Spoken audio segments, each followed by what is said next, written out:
Hello, everybody. Before I get into the details of today's topics, everything that I'm saying will have links in the description below. You can go through and check out for yourself everything that I'm saying with the evidence from PhDs all the way down, peer-reviewed research. Some of this stuff is not intuitive. We've been taught certain things that we have to second guess. Let me just start off by asking you guys, through the hundreds of thousands of years that humans have evolved on planet Earth, were we sitting behind desks? Were we indoors underneath these shitty LED lights? Or were we hunting, gathering outside, tending to stay very close to the equator, which means that we were out in the sunlight? Obviously, we were out in the sunlight. Our bodies are meant to adapt to sunlight. The issue is we stay inside, for example, in New Jersey, from pretty much October until March, April, and then that first sunny day, we go to the beach without allowing our skin to titrate up to the amount of sunlight that we are used to. We burn our skin. Burning our skin is absolutely the problem, but it's not simply a function of burning the skin. It's also what we eat really matters. I did a whole video about linoleic acid and how prone it is to oxidative stress. I will put links in the description below with people talking about when sunlight is hitting your skin. Okay, linoleic acid stores in body fat. It is the most prone by far to oxidative stress. It creates redness. Now, how do you get linoleic acid? Well, you eat at restaurants with shitty forms of plant oils, especially soybean oils. All plant oils carry a lot of linoleic acid. It's not that you don't need linoleic acid, it's the fact that our omega-6 to omega-3 ratio over the past several decades has gone out of control, from about 2 or 3 to 1 to 15 to 30 to 1 in some estimates.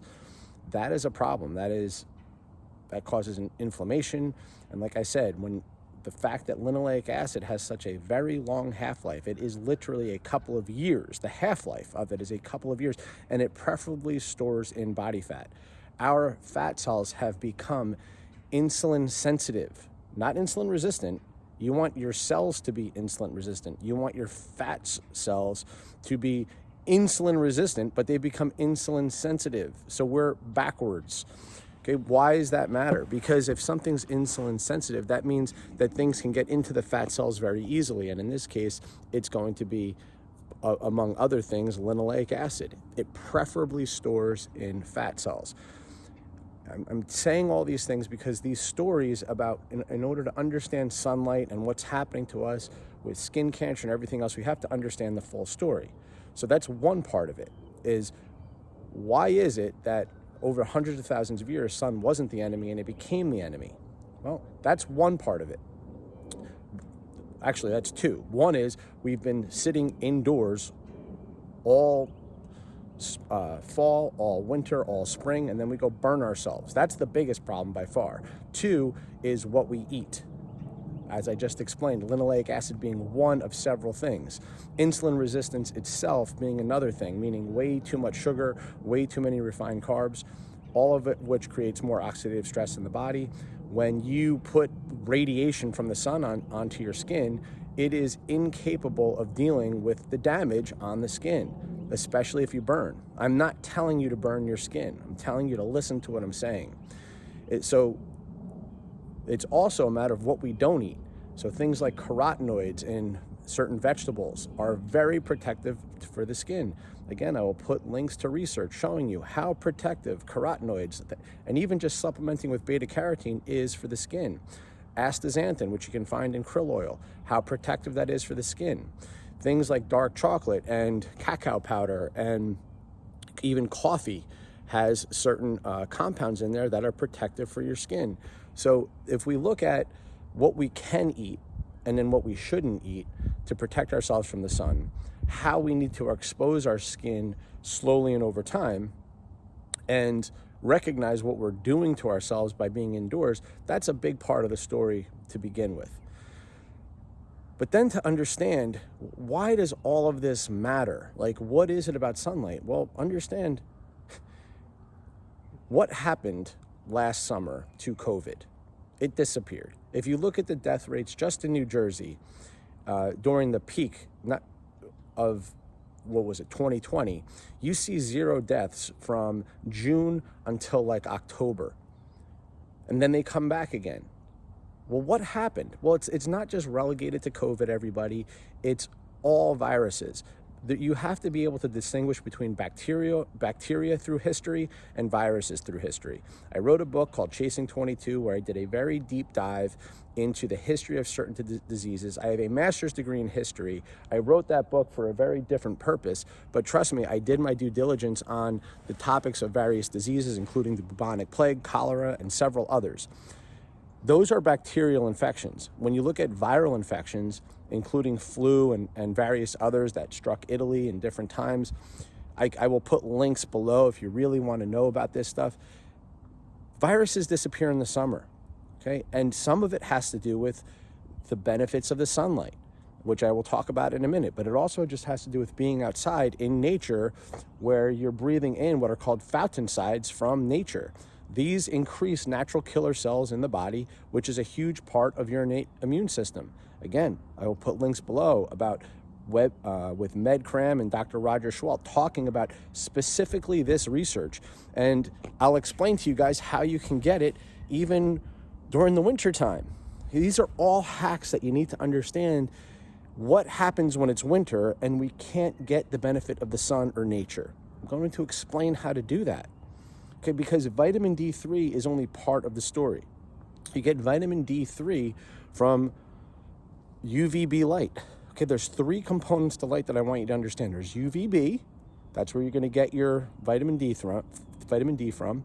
There's red light, far and near infrared, both of which have benefit for lots of things in your body, but specific to what we're talking about when it comes to your immune system, it's going to be your mitochondrial health. Mitochondria are the workhorses of the cell.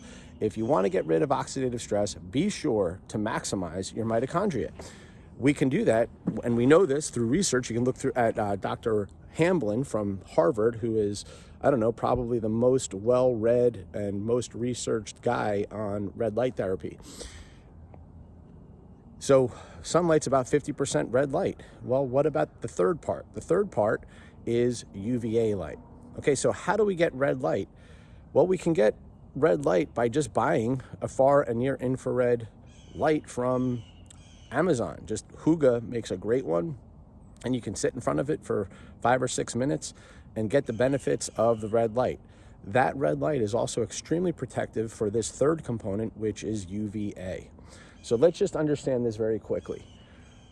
When we look at vitamin D, which has gotten so much attention for COVID, and for good reason, we see the outcomes are way better with people who supplement with vitamin D across the board. I did a 1-hour video going through Medcram and talking about the outcomes with vitamin D and how beneficial it's been. And then I talked about 10 things that it missed that it should have talked about, and only now they're talking about right now. I did that video 9 months before they came out with what I was talking about with what they missed, and I will put that link below as well.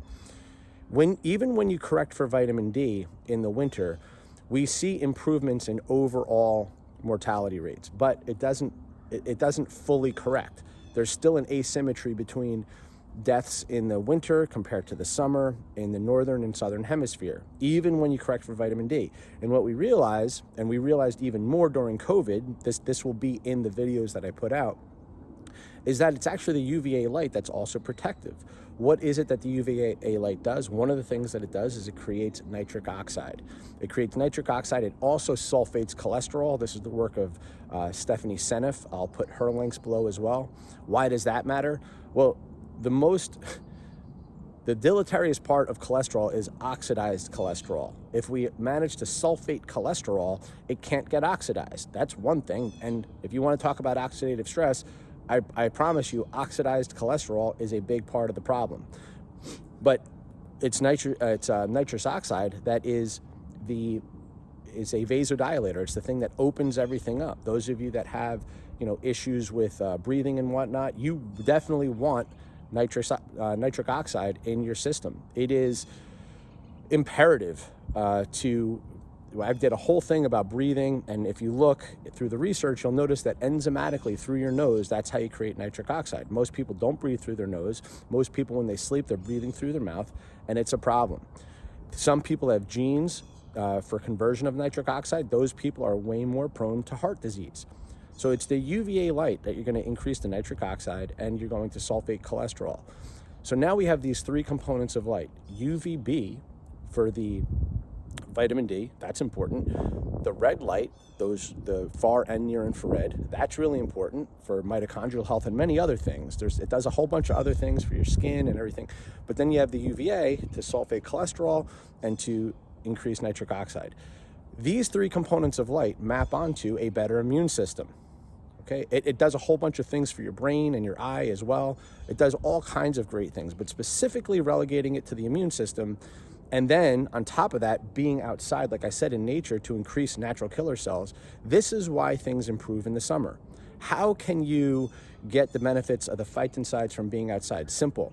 You just buy the appropriate essential oils. I will put links, like I said, to they use like a pine bark. They use different phytoncides in these essential oils. Hinoki cypress, I think, is one of them.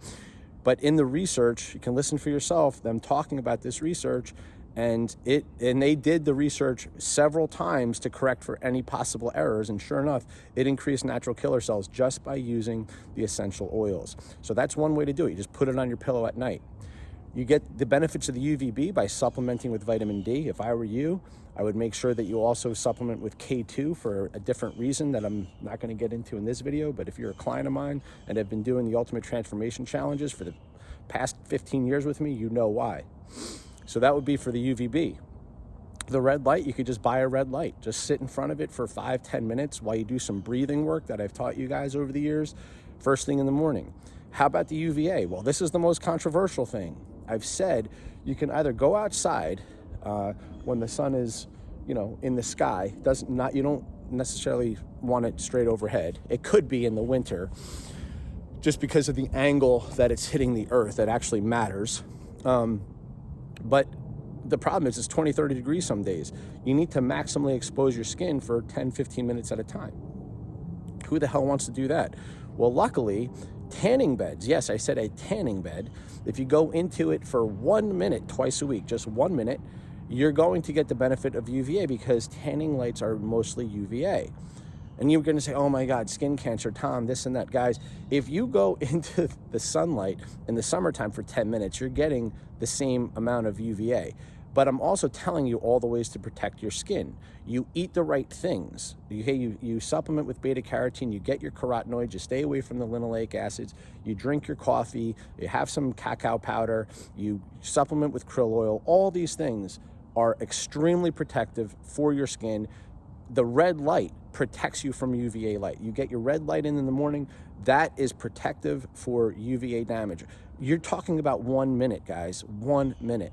You do that twice a week in a stand-up bed, maximally expose your skin, and that's how you get all the benefits during the winter of the sunlight and of nature. I've offered these things, guys, for a couple of years now. Since the day that COVID started, you can hear me talking about sunlight and phytoncides and doing all these things. Just think about it, guys. The virus disappears in the summer. Why do you think that is? What do you think's happening? I'm explaining to you, and nobody's talking about this. Instead, we keep seeing COVID commercials for vaccines, instead of talking about how about some science about how to eradicate this thing that everybody is privy to, but unfortunately, we don't have these conversations in this country. Everything is dictated to us, and we don't talk science. We don't think about history. We don't understand what's going on in the summer. We just say, oh, it's the summer. It's just magically gone. It's not magic. There's reasons for it. Guys, please share this video. Please like it. And please subscribe to my channel. All right, guys, have a great rest of the day.